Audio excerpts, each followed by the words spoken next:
وَقَضَى رَبُّكَ أَلَّا تَعْبُدُوا إِلَّا إِيَّاهُ وَبِالْوَالِدَيْنِ إِحْسَانًا إِمَّا يَبْلُغَنَّ عِندَكَ الْكِبَرَ أَحَدُهُمَا أَوْ كِلَاهُمَا فَلَا تَقُل لَّهُمَا أُفٍّ وَلَا تَنْهَرْهُمَا وَقُل لَّهُمَا قَوْلًا کریما۔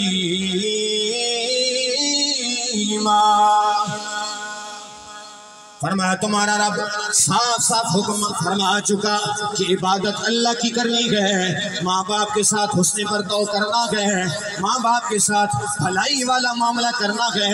اے میرے اللہ والدین کے ساتھ بھلائی کیا ہے، والدین پر احسان کیا ہے؟ فرما اما یبلغن عندک الکبر احدہما او کلاہما، فرمایا میرے بندو جب تمہاری زندگی میں تمہارے والدین دونوں یا ان دونوں میں سے کوئی ایک بڑھاپے کی عمر کو پہنچ جائے فلا تقل لہما اف، ان کے سامنے اف بھی نہیں کرنی، ان کے سامنے جناب والا وہ بھی نہیں کرنی، ولا تنہرہما، انہیں چھڑکنا بھی نہیں ہے، انہیں اپنی جوانی بھی نہیں دکھانی، ان کے سامنے بدماشی بھی نہیں کرنی، ان کے سامنے اپنا سینہ بھی نہیں تان کے کھڑے ہونا، ان کی آنکھوں میں آنکھیں بھی نہیں ڈالنی، ولا تنہرہما، انہیں چھڑکنے کی اجازت نہیں، وَقُلْ لَهُمَا قَوْلًا كَرِيمًا،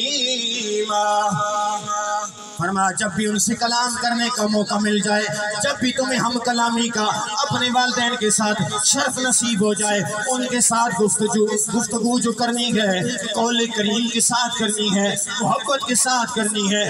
اے میرے اللہ جس نے والدین کے سامنے اف بھی نہ کیا، جس نے والدین کو سینہ بھی نہ دکھایا، جس نے والدین کے ساتھ نرمی سے کلام کیا، کیا والدین کا حق ادا ہو گیا؟ فرمایا نہیں، یہاں پر بات ختم نہیں ہوتی۔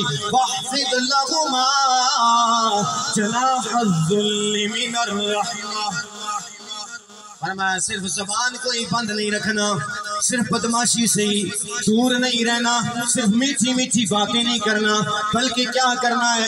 والدین کے سامنے نرمی سے اپنے بازوں کو بچھا کے رکھنا ہے، والدین کے سامنے نرمی سے اپنے بازوں کو خدمت کے لیے بچھا کے رکھنا ہے۔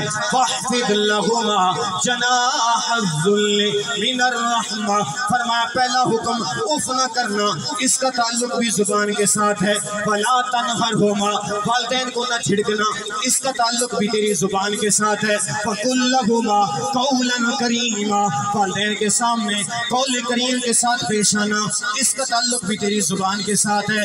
وَاحْفِظْ لَهُمَا جَنَاحَ الذُّلِّ، اس کا تعلق تیرے پوری باڈی کے ساتھ ہے، تیری بازو جناب والا محبت کے ساتھ، شفقت کے ساتھ، نرمی کے ساتھ تمہارے والدین کے سامنے پیچھے ہوئے نظر آنے چاہیے۔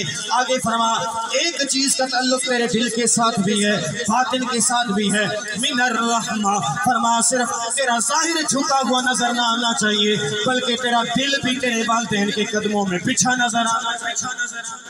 اے میرے اللہ جس نے اپنے والدین کے سامنے نرمی سے بازوں کو بچھا لیا، دل کو قدموں میں بچھا لیا، کیا حق ادا ہو گیا؟ فرمایا نہیں، یہ تو حکم ہے جب تمہارے والدین زندہ ہوں، جب تمہارے والدین اس دنیا کو چھوڑ کے چلے جائیں، پھر ان کو قبرستان میں لٹا کے کفنا دفنا کے بھلا نہیں دینا، ان کی قبروں کے نشان بھی مٹ جائیں اور تم خبر بھی نہ لو۔ فرمایا اس کی اجازت نہیں، تمہارے ماں باپ کی اس دنیا کو چھوڑ جانے کے بعد بھی تمہارے اوپر ایک حق ہمیشہ کے لیے رہتا ہے۔ اے میرے اللہ وہ حق کون سا ہے؟ فرمایا وَقُلْ رَبِّ ارْحَمْهُمَا كَمَا رَبَّيَانِي صَغِيرًا،